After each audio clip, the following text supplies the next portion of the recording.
Hey guys, welcome back to Panhandle Pulse. Today I got a great guest in Russell Van Brocklen. He is the Dyslexia Professor. So welcome to the show today. Thanks for having me.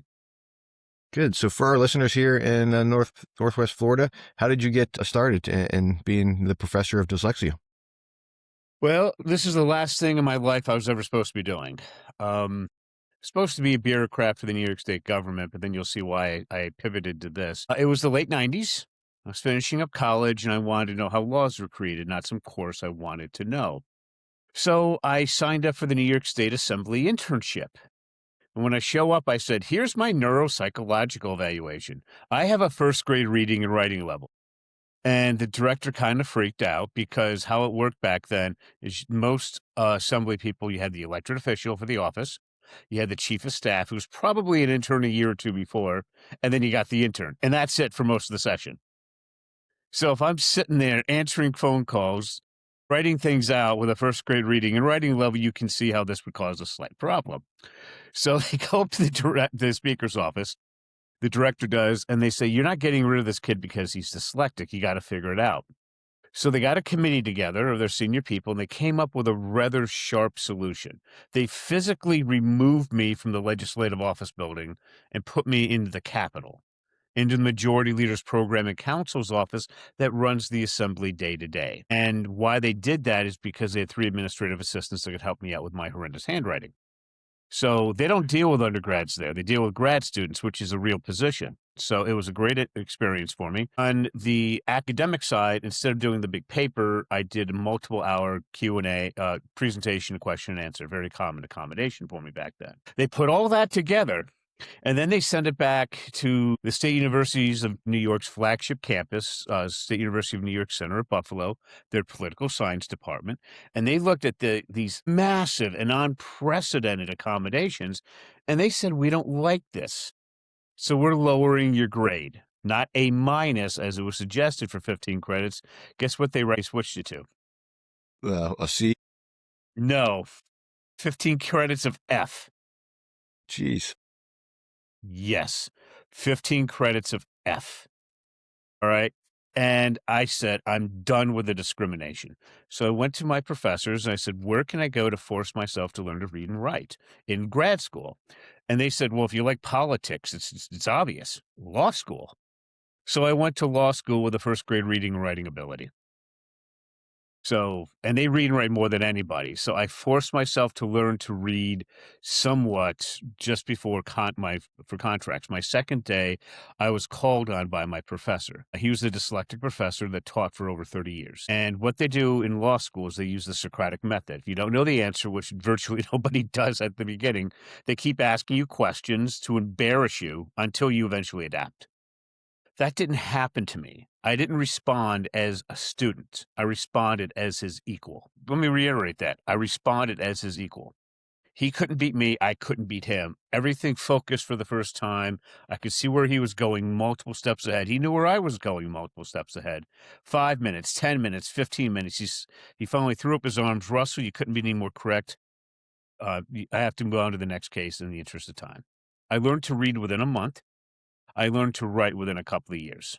Then I went back to the New York State Senate and I said, I want you to fund my dyslexia research program, which they don't do. Yeah. Years of going through everything, the education department, senior professors, research foundation, I got approved for a multi-year funding grant at the Averill Park Central School District right outside of Albany, New York. That's where I went to high school. We took their best juniors and seniors, highly motivated, highly intelligent dyslexics with middle school writing skills. One class period a day for the school year, they jumped to the average range of entering graduate school students as measured by the Graduate Records Exam Analytical Writing Assessment. They all went on to college. They all graduated, GPAs of 2.5 to 3.6, cost to New York State less than $900 a student. Okay. Yeah, that's pretty We were impressive. compared to the best dyslexic college at the time, Landmark. We were 3 times more successful for less than 1% of the cost. And that's how I got started. Yeah, it's an amazing story. So back through the 90s there, I have dyslexia as well, as we talked about at the beginning of this here. We didn't have any of those training tools. We had hooked on phonics that we tried to use, or the learning system that I was growing up in West Virginia was, well, you just put them into a special ed reading class. And again, we accommodated that curve, but it didn't help you improve your reading skills or your writing skills through there versus now today, which our brains completely function in a completely different manner, where I've learned to overcome and work on mathematical, logical, and problem solving and just all in around skills versus the reading and writing components that were hindering back then. Well, actually, they knew exactly what to do. They knew what to do when your grandparents, before your grandparents were born. What we're talking about is an approach called the Orton-Gillingham or Orton-Gowell approach. The Gowell School has celebrating its 100th anniversary this year. I'm sorry to say, but this year. They know exactly what to do. They just didn't do it. All right. So what we've learned since we were kids is it's not hard to do. This is going back to 2023. This is the top book in the field of dyslexia. Overcoming Dyslexia by Sally Shea, was a medical doctor from Yale. If you were to call Yale, just Google Yale dyslexia, any parent, and say, how do I test for dyslexia in kindergarten? They will tell you. Costs about $30 to $50 a kid, something like that. It's extremely accurate. The teacher can do it. Once you find out the kid's dyslexic, then you're like, how do I fix this? They can tell you that too. They're not the only ones. They're just, I think, the most prestigious. So then they say, here are all these federally funded programs. They'll tell you how to do it in kindergarten through third grade. If you follow this, this is a key thing. There's a reading and writing test you're going to take in Florida. Your numbers are for dyslexics, the closest thing I can get is you're around 25, 30% passage rate. Okay. If for the gen ed kids, they're around 50, 60%. You're spending about $6,000 a kid in general. For dyslexics, you could be spending $12,000 to $18,000 as a ballpark figure, depending on how much accommodations they need. All right, but they can tell you, if you follow these programs, at the end of third grade, you'll be passing your state reading and writing test or be close to it. And that's a cheap way. Why? Because kindergarten through third grade, you read to learn. From fourth and above, from K through 3, you learn to read. From fourth and above, you read to learn. Now, after fourth grade, you'll find what happened in the New York State Senate. The head of our Judiciary Committee, his name is Senator Brad Hoylman Segal. He's a Rhodes Scholar, Harvard Law School graduate. He found that his fourth grade daughter, Sylvia, was dyslexic. This is all out in the press. I'm not giving away anything private. He spent $8,000 on her neuropsychological evaluation. Those are Manhattan prices, and his family can afford it. They said, wow, if you came to us when she was in kindergarten, this isn't that hard to fix. Now, in fourth grade, she went to a $75,000 a year school. I'm not saying which one. I'm going to give you an example of one in New York City. The Windward School has a 98% success rate. They take kids in, let's say you have a fourth grader. They're there for 4 to 5 years, and they will give them the best education on the planet and then send them back to where they came from. That's $75,000 a year. Just in tuition. Yeah. Because it's a 4-to-1 or 5-to-1 student. It's 4-to-1 to 5-to-1 student-teacher ratio, and most parents don't have that sort of money. So we have to fix this. And I don't think you have millions of dollars lying around to help a kid go to Windward. Right? No. Okay. Right. So the question is, how do we fix it? How did I fix it so incredibly successfully for under $900 a student when this is just 1 year, $75,000? Well, let's go to the science. Again, this is the second edition of Overcoming Dyslexia. That's dyslexia. Yeah. Okay, now let's look at, do you see where it says the non-impaired brain? I'm just going to call that, I find that offensive. I'm just going to call it a gen ed brain. Do you see that massive neural activity at the back part of the brain? Yeah. Okay, now do you look at the back of our brain? We got next to nothing. Right. Now, see how the front part of our brain's about 2.5 times overactive? Yep. Okay, so here's the little secret that almost no dyslexia researcher or specialist knows. Instead of trying to focus on the back part of the brain where we got next to nothing going on, let's pull that forward and work at the front part of the brain that's 2.5 times overactive. Okay. That was my radical idea. I thought it was common sense. Right. Okay. So now you said you're dyslexic. I'd like to ask you a couple of questions so that your audience can understand. If they ask these to their kids properly, then they can figure out kind of where the severity of their dyslexia is. Are you ready? Yep. First thing we need to find out is what is your speciality, or one of them. It's your area of extreme interest and ability. Which one would you like to talk about? My extreme interest, you're saying hobby wise or anything Or wise? whatever it is, something you're really good at, something you really love to do. I'm extremely good at tech, anything technology based. Okay. Now, when you're thinking about tech, do you have ideas flying around your head at light speed? Key question, but with little to no organization. Yep. Okay. Now, here's my next question. You want to think about writing about something on tech. Fingers, keyboard, fingers, keyboard. The idea's in your head.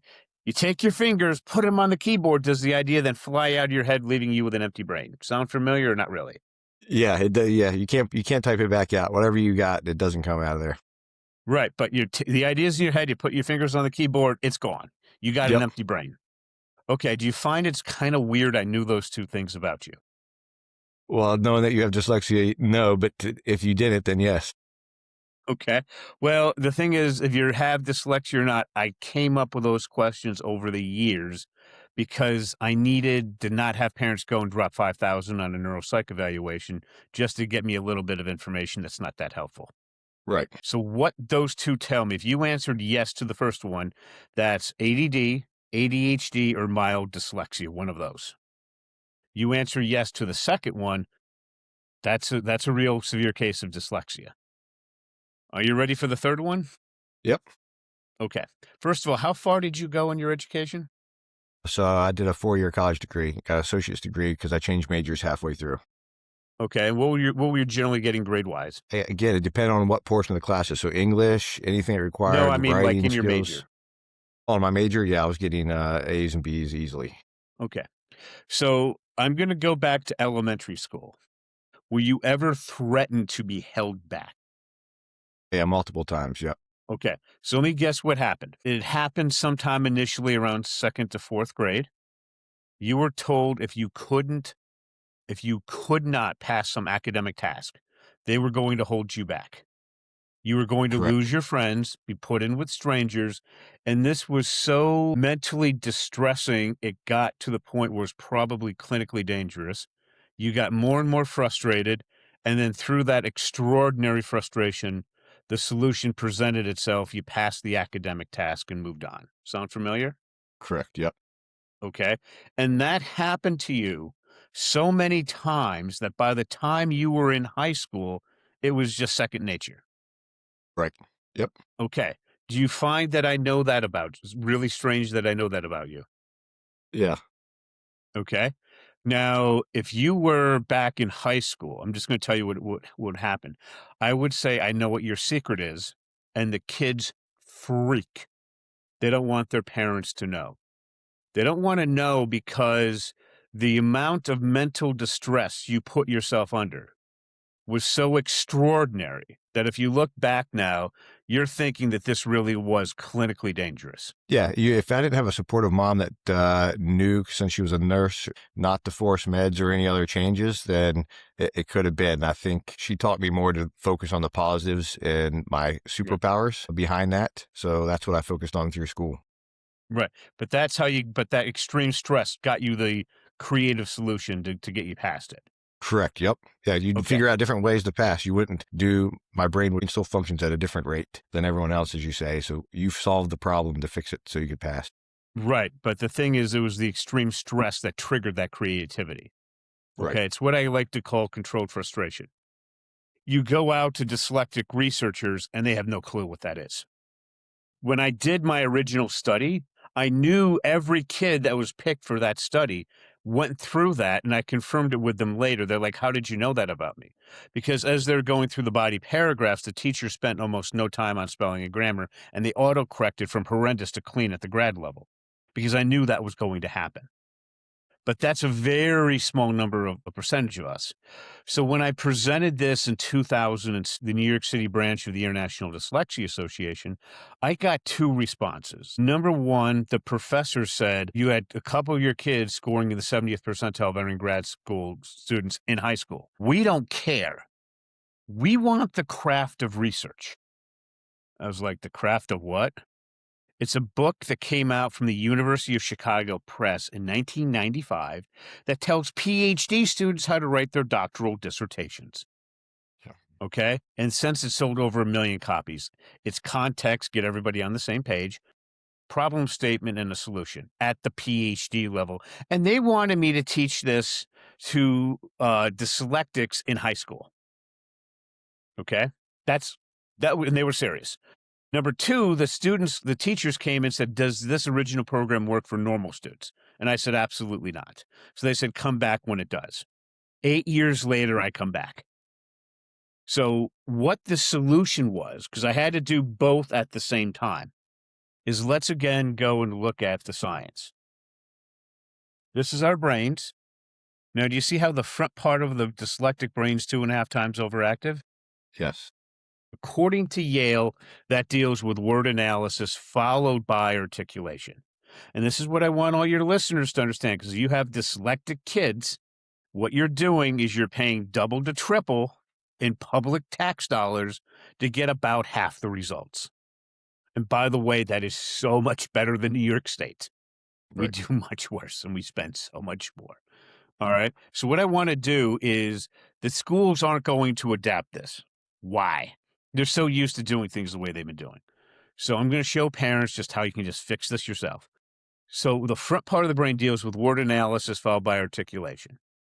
So I want you to think back when you were in elementary school. Were you essentially writing a bunch of randomly placed misspelled words? Yeah. Okay. I'm going to show parents how to now fix that in the next 10 minutes. All right. So do you know a dyslexic kid at all? Currently Yes. in the last couple. Okay. So let's change an elementary school one writing randomly placed misspelled words. Okay. Let's change their name to protect their identity. What's their made up name? Fred. Now for Fred, what is his speciality? What is his area of extreme interest and ability? Right now it's science. Science. Okay. What part of science? Physics, chemistry, or just science? Chemistry portions. Yep. Chemistry. Okay. So what we're going to do is you're going to type out on a laptop computer with a real keyboard, not an iPad, not an iPhone, and certainly not handwriting. You're going to type out hero +. What are we talking about? Then we're going to have Fred type out the same thing, copying it. And I can hear it now. We're not allowed to have kids copy. That's bad. Sir James Collins, Strategies for Struggling Writers, Default Writing Strategy of Copying. It's okay. So now you have him copy it. Then we're going to swap out hero + what are we talking about? We're going to swap out hero for Fred. So now we got Fred + what are we talking about? We're going to swap out what are we talking about for the first of 10 things, for a list of 10 things that Fred really likes and 10 things Fred really doesn't like. So we're going to swap out what are we talking about for chemistry, the top one on that list. So now we got Fred + chemistry. See how I got there? Yep. Now, Yep. I'm going to try to fool you with two of the simplest questions that you've ever been asked. If you follow them exactly, this works. If not, you're going to get epiphany on what dyslexia really is, which is kind of hard because you went through it like I did. Yeah. So do you think I can fool you with two of the simplest questions ever? I'll probably say, let's see. Okay, so we got Fred + chemistry. We got to swap out the + for a word to make a complete sentence. So here's my first of the two simplest questions you'll ever be asked. Does Fred like or dislike chemistry? Yeah. Fred likes chemistry. But that's not what I asked. You asked if he likes or dislikes it. No, I asked, does Fred like or dislike chemistry? Which one? He likes chemistry. That's not what I asked. Do I have you completely confused? Okay.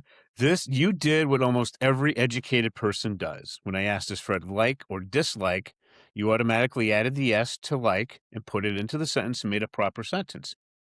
Fred doesn't know how to add the S. Why? Gotcha.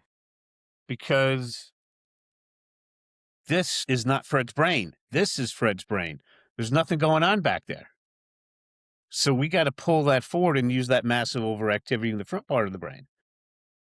So your education got you to do the technical correct thing, but you just jumped to it Right. because you've been Yep. you've been educated to do that.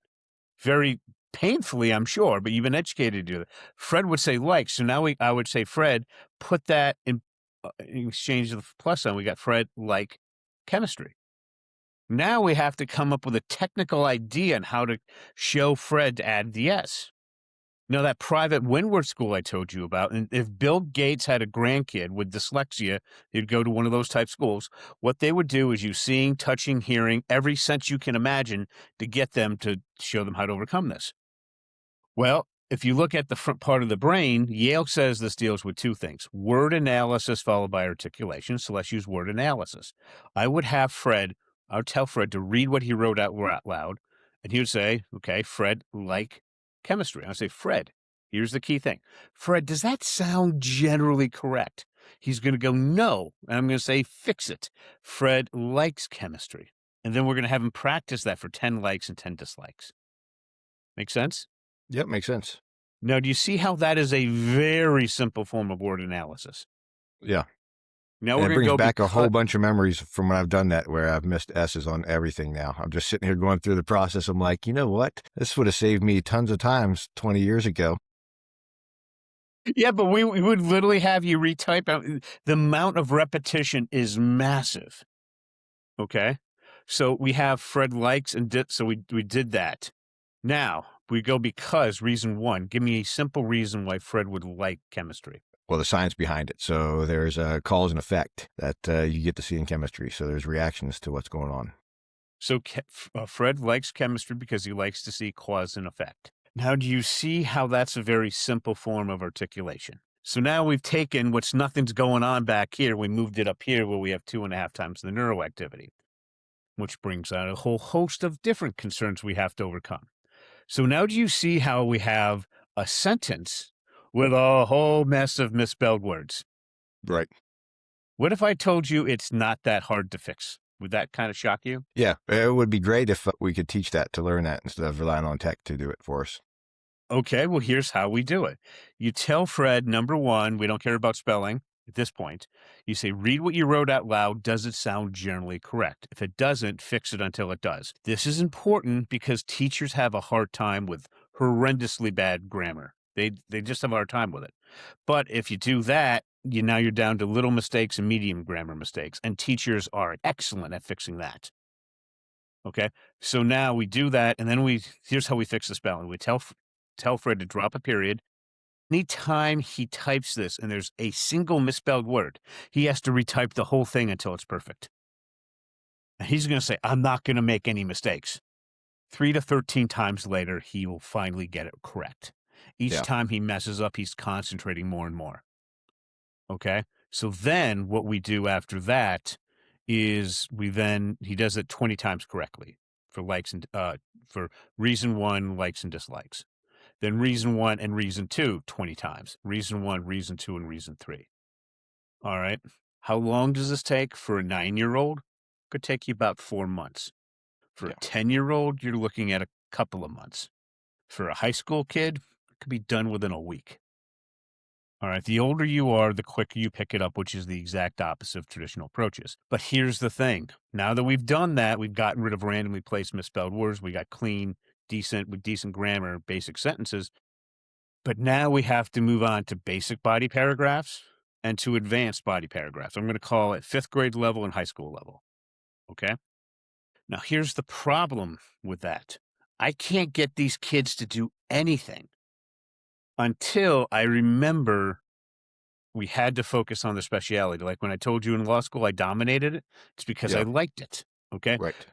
So the first thing you need to understand, I have a 3-step model. I just gave you model part 3. Part 1 is the most important thing is the kid's interest in their speciality. How important? The case I'm about to tell you, her name is Casey. She's my most motivated kid ever. I never saw anything like Casey before. I will never, ever see this again. Casey was 10 years old at the end of 5th grade, reading and writing at the 2nd grade level, and she turned 11 over the summertime. She was interested in Theodore Roosevelt, so I assigned her this little book. The Rise of Theodore Roosevelt, all 900 pages. Yeah. This thing won the Pulitzer. This is 10th grade to first-year college level, depending on who you ask. Casey insisted on doing reading first. I said, I always do writing first, because what I just showed you, if you can write it, you can read it. And she said, no, I want to do reading first. So I said, okay. I showed her the process. She went to her room, sat there alone for 3 hours a night for 6 months, most of the days during the summertime. She jumped 8 grade levels in 6 months, and I worked with her for 15 minutes a week. You could literally randomly go to that page, point to that word, and she would tell you the dictionary definition of any word in that book. 8 grade levels, 6 months with me working with her 15 minutes a week. Yeah, that's tremendous. Well, yeah, it's just almost impossible. That's Casey. But then her mom wanted to know, was this just for that book? What about something she doesn't like? So I said, okay, let's try something she would hate. My most popular book ever, Walt Disney, The Triumph of the American Imagination. Pages. Why?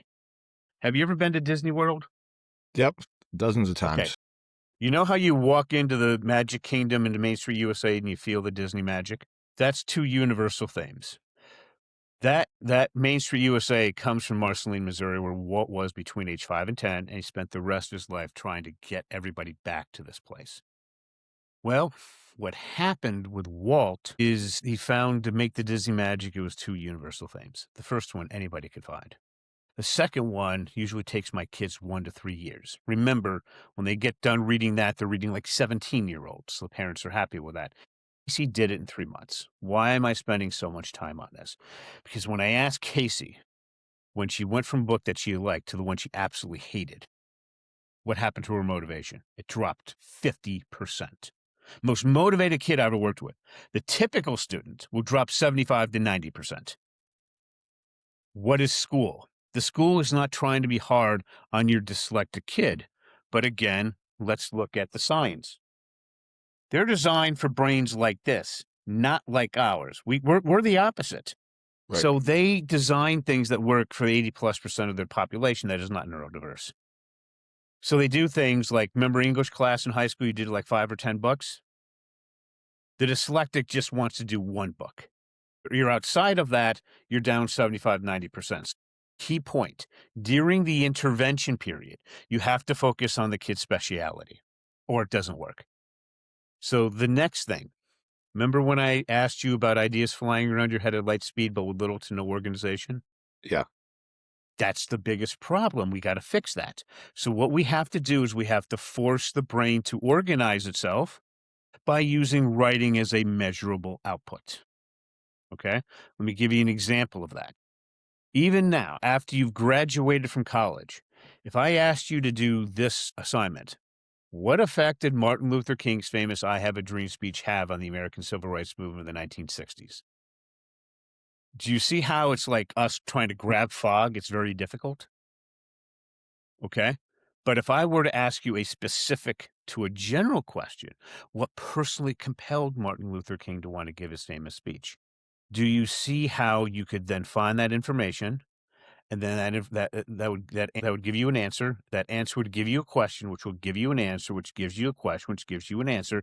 That forces the brain to organize itself by using writing as a measurable output. Does that make sense? Yeah. So what we have to do, here's the 3-step system. During the intervention period only, we focus on the kid's speciality, teach them from the specific to the general, word analysis followed by articulation. Parents ask how successful that is. Give you an example of one of my clients. I met her. Her name is Kimberly. Her son name is Reed. I met her on December 27th of 2024. Kimberly on Facebook. Kimberly said we could use her as an example. She just literally a few weeks ago had the state of Ohio grade all her children. Reed was 10 years old, 5th grade, reading at the 11th percentile, writing at the 4th percentile. Kimberly successful. She had some college, religious homeschooling mom. properly taught Reed's brothers and sisters to do really well reading and writing using traditional methods. She failed with Reed. She felt ashamed. She felt sorry. She was really, just really not in a good place with it. I said, okay, this is not that hard to fix. So she worked with Reed for 3 half-hour sessions a week on average, so about an hour and a half a week. Most parents do 10 to 15-minute sessions a couple of times a week. I worked with her half an hour a week. We did that for the rest of the school year.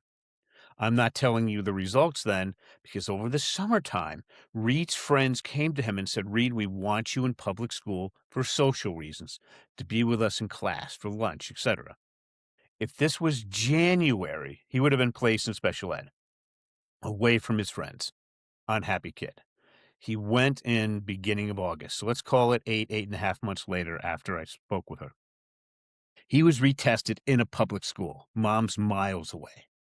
What happened? He had an increase. His reading went from the 11th percentile to the 64th. His writing went from the 4th percentile to the 65th. His grammar went to the 97th percentile. For the next semester, he was in public school, normal classes, getting generally A's and B's. Kimberly did what every parent dreams of in a fraction of the time of a special dyslexic school. She literally taught her son over 7 times faster than the public school could in less than half the time they would have spent. That's how powerful this is. Yeah. And so how can we incorporate that into the school systems now instead of just diversifying these into a group of struggling kids that are smart in their interests but are falling behind? Well, the schools, I'll get to that after I want to tell your parents the general idea themselves of how they can fix this for basic paragraphs and high school paragraphs. Are you ready? Okay. Yep. So I want you to think. The way I like to use this is I use universal themes. But to make it clear, I have to go through this route. So I want you to think of a movie that you think is one of the best of all times, that you know extraordinarily well, that everybody has seen. What's the name of that movie? Man, there's so many of them. Major League. Major League. Okay. Now, here's why this is why I'm going to make it tough on you. I want you to think of a one-word universal theme that would represent Major League. One word. Entertaining. Entertaining. Now, I want you to think back to the movie reviews that you've read from, the big papers where you have, people from Harvard and Yale who are academically trained to write movies. And do you ever notice they all tell you, hey, this happened, and this happened, and this happened, and they ruin the movie? Okay. Here's how we can do it better. This is how we can do it better than a 7th grader. You would say entertaining. So then you would ask, how did the individual actors do with the universal theme of entertaining? The ones that are most prominent. How did the director do? How did the screenwriter do? And then you'd write your review that way. Then people could read it and go, oh, that's what you think it's all about. You're not ruining it, and they can decide if they want to see it or not. This is how adults do this sort of stuff, right? So, but here's the problem. When you look at the universal theme of entertaining, do you see how wide it is? It's so hard to get a clear focus because it's still a broad universal theme. We now have to fix that. What we have to do, remember, we're using word analysis followed by articulation. Well, now I'm going to show you an advanced form of that. So if we look at a standard Shakespearean outline of how he wrote his most famous stories, you would always have a hero. The hero would want to do something. Then it would be attached to a universal theme or multiple universal themes, but let's just focus on one. Then there would be an ultimate villain, a person or a concept that could best try to prevent the hero from accomplishing that goal. You would have the conflict build and build until it was resolved in the 3rd act. Sound familiar? Yep. Okay. Let's simplify that. So we have a hero. Anything you want, I'm just going to go back to English class in school because that's the biggest problem dyslexics have. We have a hero. Hero wants to accomplish something. You're going to write that out in at least a sentence because now the kid can write a sentence or multiple sentences, paragraphs, whatever. For each sentence, you're going to have the most important word. You're going to find the most important word for each sentence and then decide which one is the best. That is going to be your base universal theme. Just like entertaining, it's broad. Right. So we have to get it much more focused in your head. How do we do that? What we do is we tell the kid, you are now going to type out that word is your base universal theme, and then you're going to go to Merriam-Webster's online dictionary. You cannot copy and paste. You cannot copy and paste. You physically have to watch your kid pick out a definition and type out the word and the definition. If you copy and paste, it means nothing. So parents are freaking out now. My kid won't do it. If it's in their speciality, they will. If it's not, they won't. Okay? So then the kid typed it out. Here's why this is so important. How many times do you have to type out a word and its definition until you know it permanently for you? I mean, for me, I think if I do it 3 to 4 times, I'm pretty good because my memory is really well. That's something Okay, 3 times. I built on memorizing stuff to offset for writing. You'd have to memorize the whole thing to be able to Yes. And that's, yeah. So you're 3 or 4, another dyslexic might be 10 or 20. I don't know. It's some number. After you keep doing this over and over again, eventually the kids will memorize it. They memorize it so well. They do this at 10, 11. By the time they're 16, 17, taking their SATs or the ACTs. The verbal sections are essentially vocabulary tests. My kids don't need to go to a list of hundreds of words and memorize them. They did it when they were 10 and 11, and they remember 70, 80% of the definition. Because remember, the front part of the brain deals with word analysis. If you don't know exactly what the word is, you can't use that. Right. So again, we do this inside their speciality. We eventually then have you go and put it into a thesaurus. You can do 5 at a time, 10 at a time, the entire level, multiple levels. After I've had a kid do this for about 6 to 12 months, I call it thesaurizing. It's a word I made up.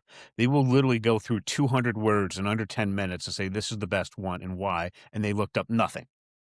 You want to see what that does? It allows them to jump up to reading like crazy. So then what happens is now whatever one they picked, that is a much more focused word with the exact definition.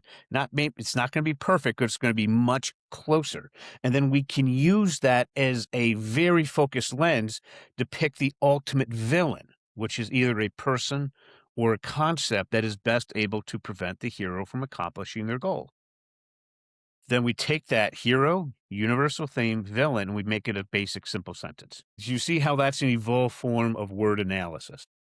Yeah, definitely. Now we're going to go, because I'm going to give you an evolved form of articulation that is going to first do basic body paragraphs and then ones at the high school level. So the first thing we're going to do is we're going to come out with 3 really good reasons. Really good. And then for each reason, we're going to say, reduce that reason to a 1-word universal theme. And then we're going to use that universal theme to go back to the material. So in this case, the script of Major League, and we're going to find a quote, 1-sentence quote. And then for the basic body paragraph, we're going to answer the who, what, when, where, how questions. If it's not exactly perfect, doesn't matter. Just give me something that's general. And then we're going to have a quote, plus sign, who, plus sign, the answer to who, the answer to what, all separated by plus signs. And then we're going to give it to the kid and say, does this sound generally correct? And they're going to laugh and say, no.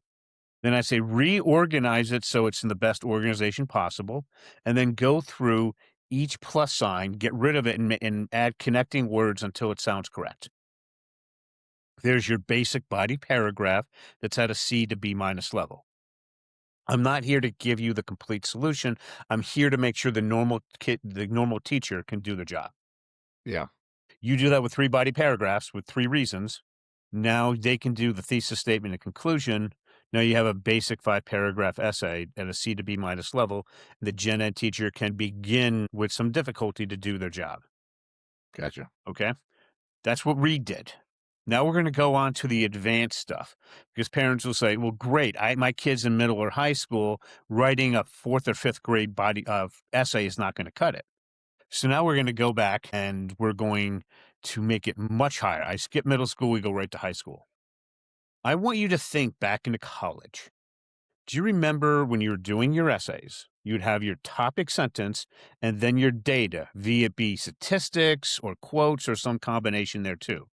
Did you ever find that shifting from your topic sentence to your data, that it didn't flow really well? Have you ever noticed that? Yeah, yeah, and it was so bad back in the time when I've done it. I actually got halfway through my first semester of English, dropped the class because I was doing so bad of putting together writing, and had to retake it over again so I could pass it the second semester. Yep. But but you remember going through that Yeah. to correct the nice flow between the thesis, between your topic sentence and your data. Have you ever thought about applying a warrant to a body paragraph? Do you have any idea what a warrant is in regards to a body paragraph? No. Okay. Don't feel bad.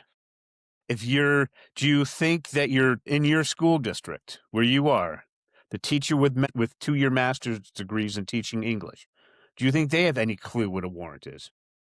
I would say some of them would, but not all of them. No, I would have to say just about 0% of them would. Okay. Anybody under a PhD candidate has generally no idea what this is. Okay. It's strictly in the craft of research. I've known 2 people with a master's degree or lower that had any idea what it was. And this is my 184th podcast. Okay.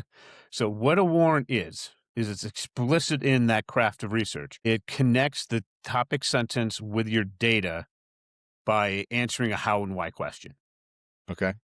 Okay. So how we do this is, now that the kid knows how to go and find one quote, we're now going to tell them to use the same universal theme for the high school level body paragraph and go and find 2 quotes, one at the beginning of the script and one near the end. And then we're going to take those 2 quotes, and from there, we're going to create the topic sentence. And then we're going to connect those 2 with a warrant by answering a how and why question.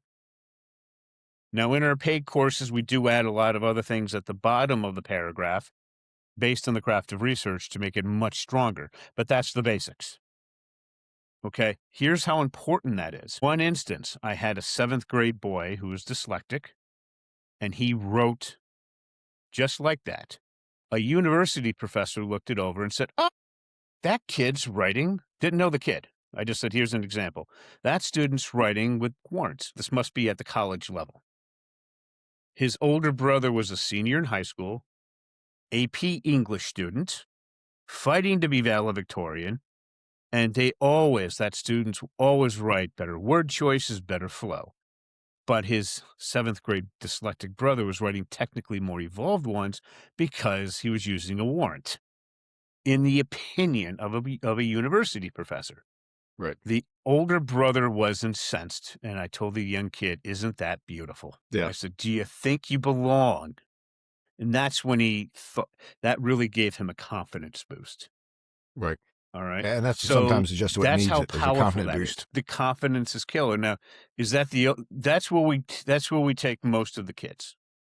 Unless if you're looking to go on to a grad program. If you're going on to a traditional 4-year college, you're going to grad school, at least at the master's level. From then on, what I just showed you was context from the craft of research. I just started working with Grayson.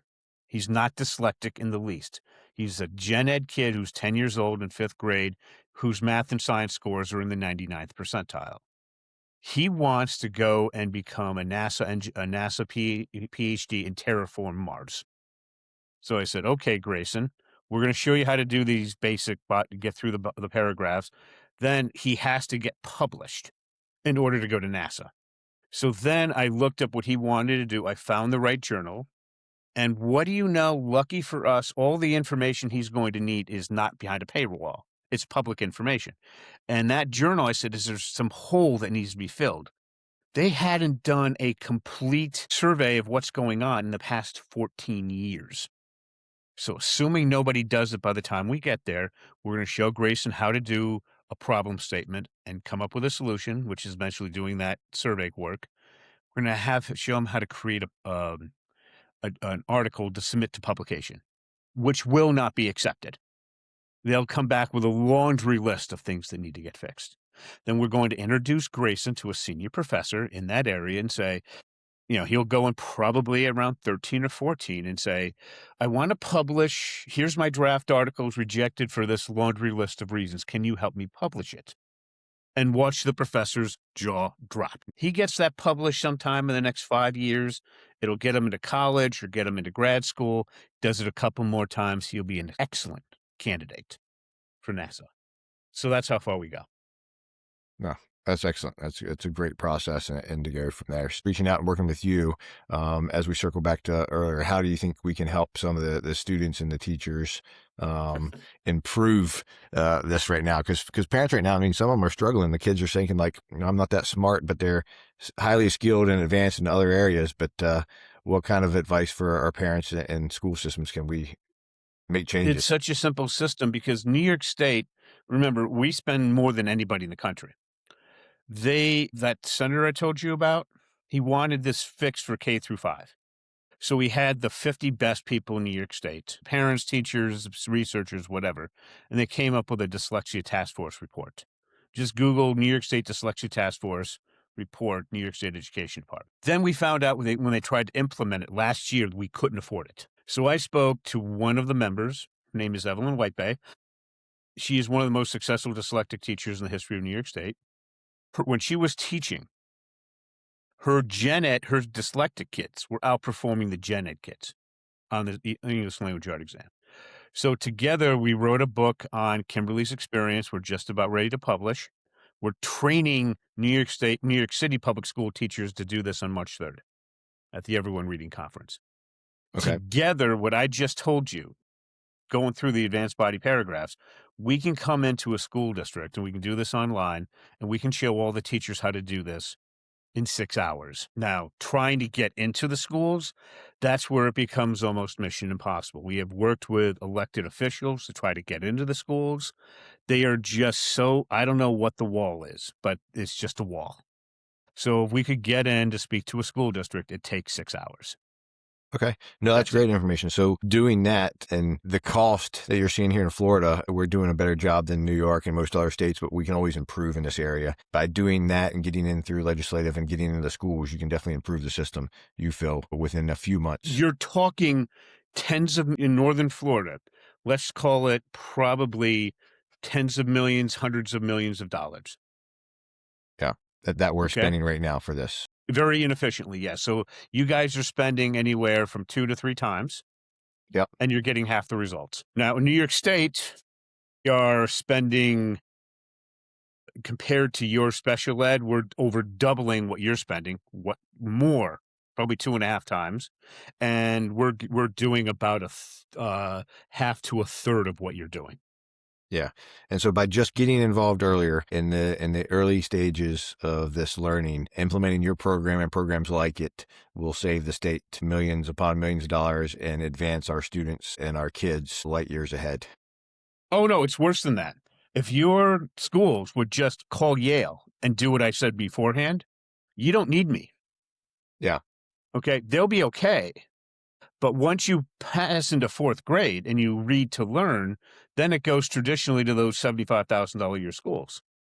And if I were able to get into your schools with Evelyn Whitebay,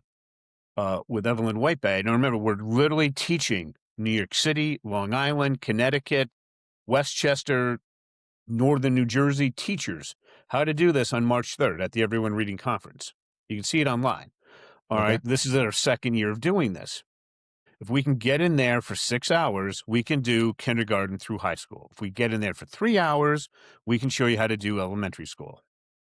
This is the same thing that a homeschooling mom jumped from the 11th percentile to the 64th in reading and the 4th percentile to 65th in writing. And she had some college. She is not a 2-year certified teacher, 2 years of grad school. They've been doing this for years. Right. That's all it takes. It's not that hard to do. Yeah. And it could make life-changing results for our kids and the next generation by doing this now. Yes, doing but it early. I want you to go back. I want you to think. Remember what you're doing with your dyslexic kids. You're spending about double, sometimes triple. Let's just call it double. Imagine if you go in and you don't fix everything, but you reduce that by 50 to 75%. How would you like to have more money for music, for art, for sports? And it's not raising your taxes $1. Because you can take that money from being inefficiently spent on special education and put it back into other parts of the school. Yep. And that's absolutely tremendous for the school budgets and for the counties in the area. Yeah, it's not that hard to do. I just explained to you in under an hour the main pieces of how to go from a basic sentence to how to write high school level body paragraphs. Yeah, so I encourage any teachers on there to go out and check out that seminar you got coming on there. I will connect you with some of our local school and board districts in here because I think that could be huge for our area of Florida and make a huge impact. I mean, if I would have had this back when I was growing up, the struggles that we went through, I mean, good and bad, I'm the person I am today because of it, but who knows what else could have changed from back then. What year did you graduate from high school? 99. Okay, yeah, we weren't doing this in 99. Our first test was '03. All right. Yeah, But you would have qualified for the advanced program. And do we still do that? Yeah, but it's for a very minority percent of the population. But with that one, it's one class period a day for the school year, and then you come out writing like a grad student. All right. right. Why is that not available to everybody else? Remember what I said? The first rule is you have to focus on your speciality. That program violates that completely. So I want you to think back to show you how rare you are. I want you to think back to your beginning things in college. Do you remember there are classes that you absolutely freaking hated? Yeah, yep. Okay. What grades were you what grades were you eventually getting in those classes? I just did whatever it was to pass them. So they were C's, maybe a B, if lucky at those, because it took Okay, but so you much weren't really processing working power. all that. Yeah, you weren't putting out all your effort into it, Correct. No. but you still had to put in a lot of effort just to pass, right? Yeah, I'd put 2 to 3 times effort just to pass those classes versus what I loved and enjoyed and put my brain power behind. Yeah, but think what you just said. You put 2 to 3 times the effort of, like, most people just to Yep. pass. If you didn't put in that amount of effort, that's why you could look into the abyss of what you hated and still go to town on it. Correct. That's Right. those are the kids that I can take in my plus you have a lot of brain power. Your IQ is obviously well above average, or there's no way you would have gone through college like that. You take those 2 things, we can just accelerate them in 1 year, 1 class period. That's all it takes. Okay, and then it's like this yeah. The spelling and grammar in that one, just, this was graded by New York State senior professor I'm sorry, distinguished professor in psychology.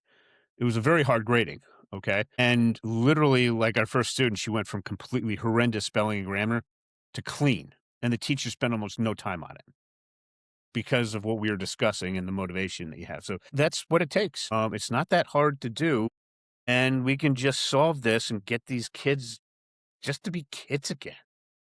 Right. And that's all we want them to be. There's so much pressure on these kids nowadays. And if we can take some of that off their plate, help improve the school systems, help improve the use of our tax dollars and the fundings of our schools for other programs, I think this is a tremendous opportunity, Russell, and you're doing a great job at that. And I thank you for that. I would definitely be working to connect you to connections in my school districts because it can be a huge, powerful thing for these kids. Yeah, and just, if parents are interested, we're about to put up our first online seminar. It's going to be on a platform called school.com. And it basically it's only 147 a month because everybody else is 500 or 1,000 with any personal interaction. And it's going to be taught each week. We're going to have a webinar for 60 to 90 minutes from Angela. She's a certified elementary school teacher from Texas with over a decade of experience. And she's taught her son August how to go through this. Would that be good for parents and teachers to join that Oh, as that's for well? parents. For Okay. teachers, because remember, parents, we assume, know nothing about how to teach dyslexics. Right. For teachers, we have another system that we're setting up. It's being created by Jackie. He's a adjunct professor at curriculum design from Grand Canyon University, and she teaches grad students how to do curriculum design. For teachers, it's much faster. Or tutors, because if you're a tutor, you're spending an hour at a time with these kids. Parents do 10 to 15 minutes. All right. But for teachers, Evelyn and I will literally get online, takes us 6 hours, and we can just walk you through everything, Okay. answer all your Perfect. questions. It's not hard to do. Here's the key thing for teachers. I show you my system. You're going to think, I hate part of it. And I say, good, change it to meet your teaching style and who you're working with. And the teachers are like, PhDs don't allow us to do this. And I said, well, you know what? I kind of bypassed the process because the first program I did, the teacher said, I want to be a co-pilot, not a passenger. And she rewrote it to meet her teaching styles and how she wanted to work with the kids.